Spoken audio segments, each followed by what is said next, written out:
press record.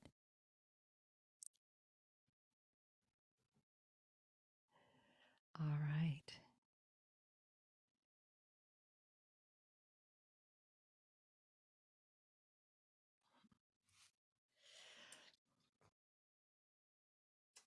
Good morning, everyone.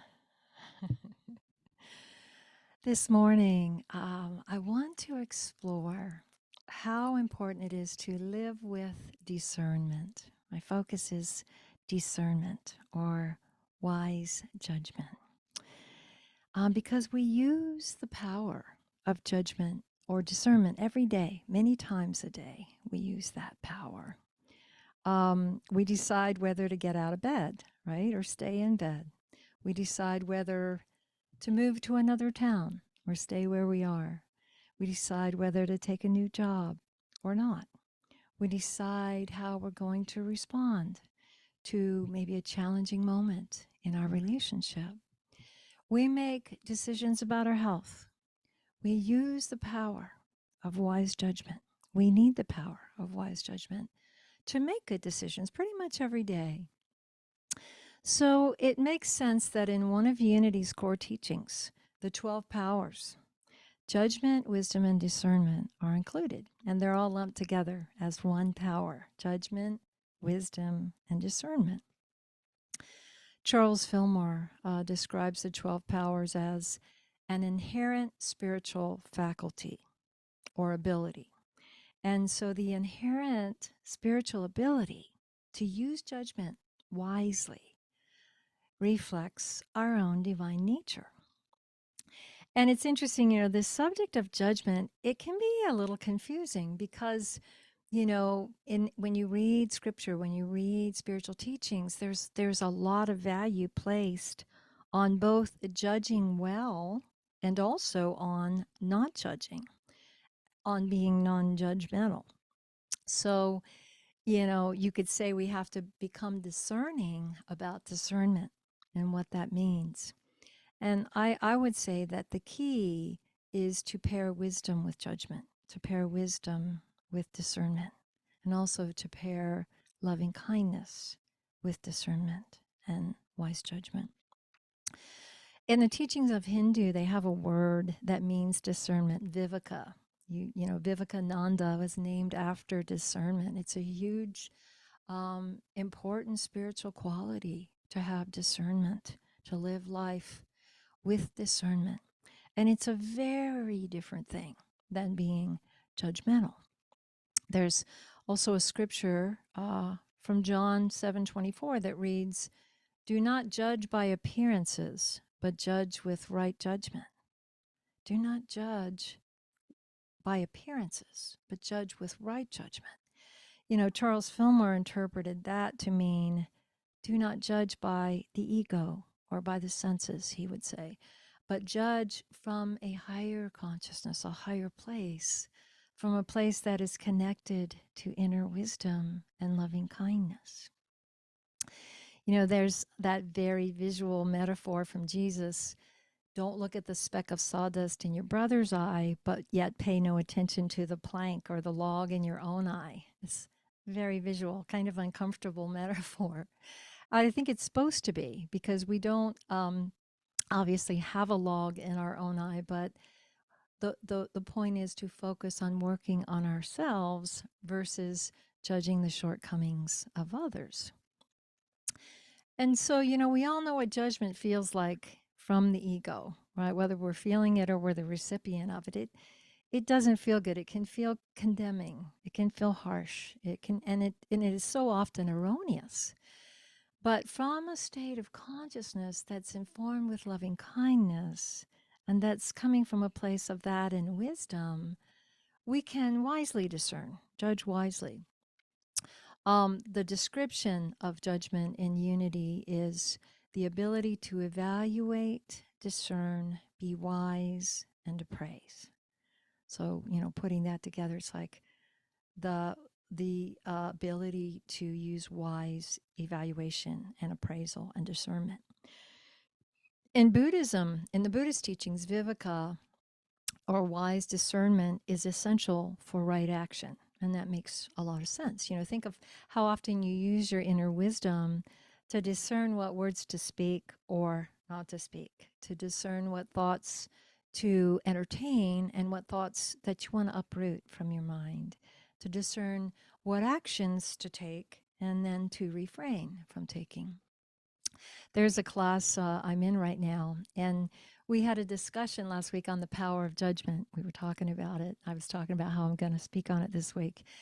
And one woman in the class talked about how she is most judgmental when she's behind the wheel of her car, kind of like my song, and that she actually can't believe how unspiritual that she becomes, when she's out there driving, and she's so glad that other drivers can't hear her. Maybe you relate. But, right after she shared that, there was another classmate that chimed in and she said that she used to be like that. She used to be irate behind the wheel until something happened that totally changed her attitude. And then she told the story about how she was driving one day and her young daughter was in the back in the child seat, and the daughter was demanding a toy that was on the front seat. And on the floor of the front seat, actually on the floor of the passenger side. And so she was going about 25. She was in town. And just for a moment, she reached down to get that toy right as the driver in front of her braked. And she just ran right into his bumper. And fortunately, it wasn't too hard. And she wasn't hurt. Her daughter was okay. But she could see that she dented the bumper of this nice new looking truck. And so this very big man got out of the truck and walked back to her, and she rolled her window down, and he was amazingly calm and understanding. And, she kept apologizing profusely. She told him her daughter wanted the toy. She grabbed the toy. It all happened so fast. And she asked if he was okay, and he said he was fine, and he was glad she and her daughter were fine. And he said, really, he'd be okay with just letting it go and just driving away because he had an appointment. And she couldn't believe that he didn't want to call the cops and file a report, because she could see the dent in his bumper. But she accepted his offer to just let it go. And so they both drove away. And she shared that as she drove away, she was so grateful for how non-judgmental this man was, for how calm and kind he was. And she decided from that moment on that she wouldn't judge people who drive unmindfully because she was one of those people, at times. And so she was really imbibing that teaching, of giving her attention to the log in her own eye and taking it off the fault of others, in this case, other drivers. So, there's a few morals to this story. One being that, forgiveness and understanding versus harsh judgment sure makes the world a better place. But another teaching is that, we can judge an action as unconscious or unmindful or even harmful without judging the entire person as unconscious or harmful or just, bad. The woman who told the story, I mean, she's a lovely woman. She's becoming a minister. And, but she, like all the rest of us, makes mistakes. And, I could tell when she told the story that she felt some healthy regret, healthy, and that is what made her vow to be more mindful and also to be more kind when she's driving, when she's behind the wheel, to cultivate patience and tolerance. you know, so there's even discernment that we need in seeing the difference between, kind of a healthy regret that makes us decide to change our behavior, and that's a good thing, versus, the debilitating sense of shame where, you hold on to shame and it's not healthy. It can paralyze us. Because, we've all had moments where we mess up driving. Where we maybe didn't see a car behind us passing us, and someone honked at us, right? So we can use a moment of regretting a lack of mindfulness to resolve to do better, and in that way it serves us, right? That helps us not cause harm. But it's really important that we do that without beating ourselves up too much, not judging ourselves to the point of, carrying shame, right? So the key is to judge our actions, not ourselves. And it's the same with others. We can judge the action as not skillful without judging the person. We can hold the highest for the person, right? We don't want to make the whole person wrong. We want to affirm the God, the good, the divine in each being, you know, even if their actions at times are unconscious. So last week I was sharing, I think actually in our conversation after service, that Eckhart Tolle talks about 3 keys to enlightened living being non-judgment, non-attachment, and non-resistance. Why? Why does he describe non-judgment as a key to enlightened living?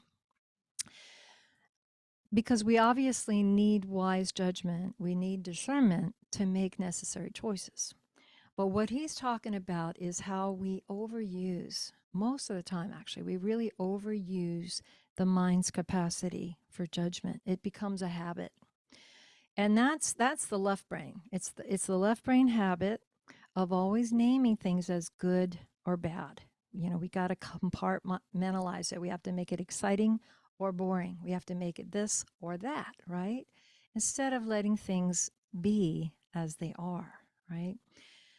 Tolle says the moment that judgment stops through acceptance of what is, you are free of the mind. You've made room for love, for joy, for peace. And he goes on to describe how we can have a much more fulfilling experience of just being with something if we don't name it, especially when naming it means judging it. He said, naming something as bad causes an emotional contraction within you. Naming something as bad causes an emotional contraction within you. Notice that next time you name something as bad. Notice how you feel in your body. It completely contracts. On the other hand, if you just let it be without naming it, an enormous power is available to you. And I describe it as a difference between a state of thinking and a state of being. To be with what is, it's like floating as a leaf in a stream. You're just not resisting. There's the non-resistance. You're not resisting anything. But to have to always judge what is, it's like going down the stream and you're thrashing and you're splashing and you're resisting the flow with endless opinions. Oh, I don't like this rock. Oh, this twig is in my way. Oh, there's too many fish in this stream, right? It's this endless judging. It's this habit of the mind. But it can be changed. And, so often what we're judging is based on seeing only a limited part of the bigger picture. And there's a really great story that describes this. You might have heard it, but it's told a few different ways, and it's just a great story about this old Zen farmer. Every day, the farmer used his horse to help work his fields and to keep his farm healthy. But then one day, the horse ran away, and all the villagers came by and visited the farmer and said, "We're so sorry to hear this. It's such bad luck, But the farmer responded, "Bad luck, good luck. Who knows?" And the villagers were kind of confused by his response, but they just, decided to ignore him and left. Well, a few weeks later, the farmer was outside working in the field when he looked up and he saw his horse running towards him with this herd of wild horses that the horse had brought back. So now the farmer had 10 horses to work his fields, and all the villagers came by and they congratulated the farmer. They said, "Wow, what good luck." But the farmer responded, "Good luck, bad luck. Who knows?" Well, a few weeks later, the farmer's son came to visit, and he was helping his father work on the farm, and he was trying to tame one of the wild horses when he fell and broke his leg. And the villagers came by and they said, "Oh, gosh, that's so awful. Such bad luck." And just as the first time, the farmer responded, "Bad luck, good luck. Who knows?" So a month later, the farmer's son was still in bed. He was still not able to walk or do any work. And this regiment of the army came through town, and they were looking for every able-bodied young man to join the forces. And when they saw the farmer's son and saw his leg, they were like, okay, let him be, we can't use him. So all the villagers came by and said, oh, amazing, such good luck, you're so fortunate. And of course, by now you know the farmer's response: bad luck, good luck, who knows, right? So, living in a state of non judgment, it means we're less judgmental about everything that happens.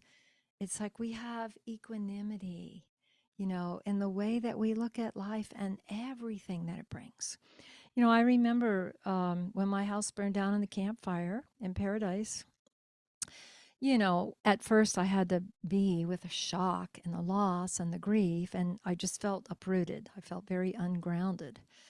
But even in the thick of all those feelings, there was an awareness in me that was kind of curious, like, this is a new experience. I'm sure there's going to be some pearls of wisdom here that I find. There's probably going to be some unexpected silver linings. And there was, one thing I was grateful for, in a strange sort of way, is because the town of Paradise was gone. There was 26,000 people looking for housing.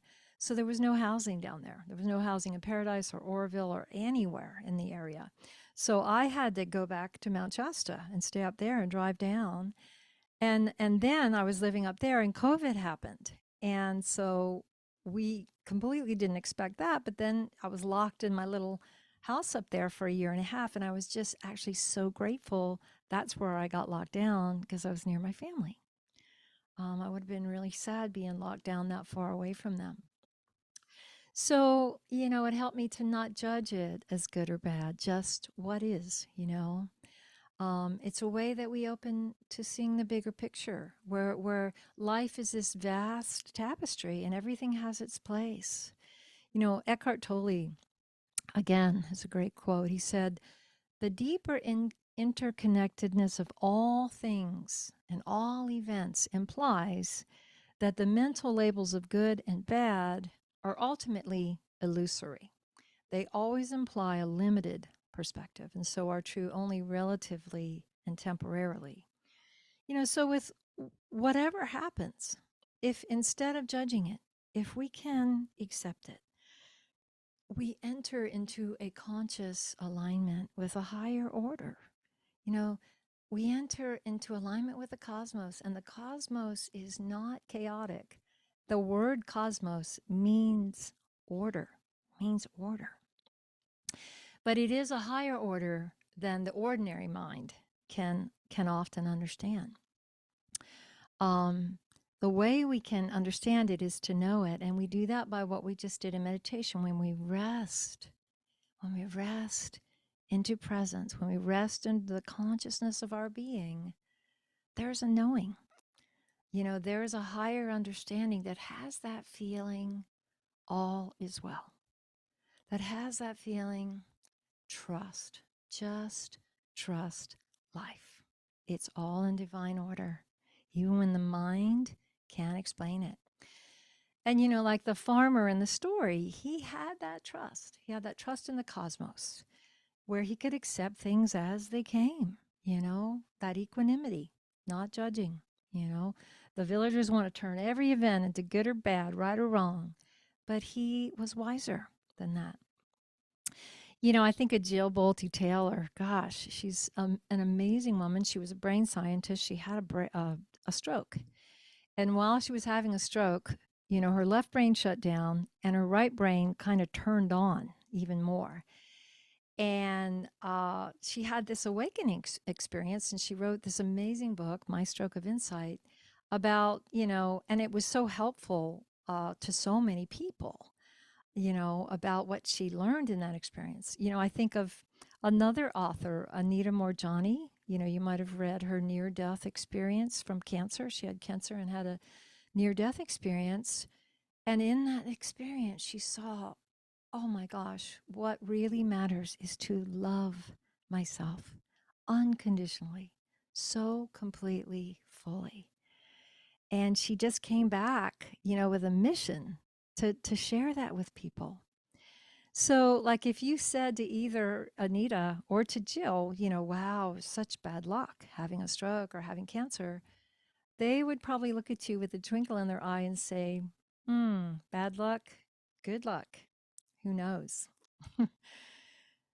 So the habit of wanting to judge whatever's happening in our lives or in other people's lives or in the world, it's a habit we're wise to let go of more. We're in the 40 days of Lent, then we're doing this letting go. This is our practice in unity in these 40 days up to Easter. And one of the quotes from one of these pages is, I let go of judgment. And, the writing about that is, when we judge, we have our consciousness in duality and feel compelled to see right and wrong, good and bad. We can get stuck in negativity. Instead, moving our awareness to a place of oneness, we become a part of all that simply is. That's being. That's the description for being. Becoming a part of all that simply is. So, if you would affirm with me, I let go of judgment and let this be as it is. I let go of judgment and let this be as it is. I have a line in one of my songs, from an old album, God Is. And the words go, children of the world, don't be deceived by all the suffering there seems to be. Trust beyond the mind's perception. Oh, if I could tell you that love is true. Great love, God is. When we respond from a place of the love God is, the love we are, when we respond from loving awareness that isn't attached, that isn't resisting, that isn't judging, we are at peace. We are just this allowing presence. And we are with God in that. You could describe what we call God as allowing presence, unconditionally loving, allowing presence.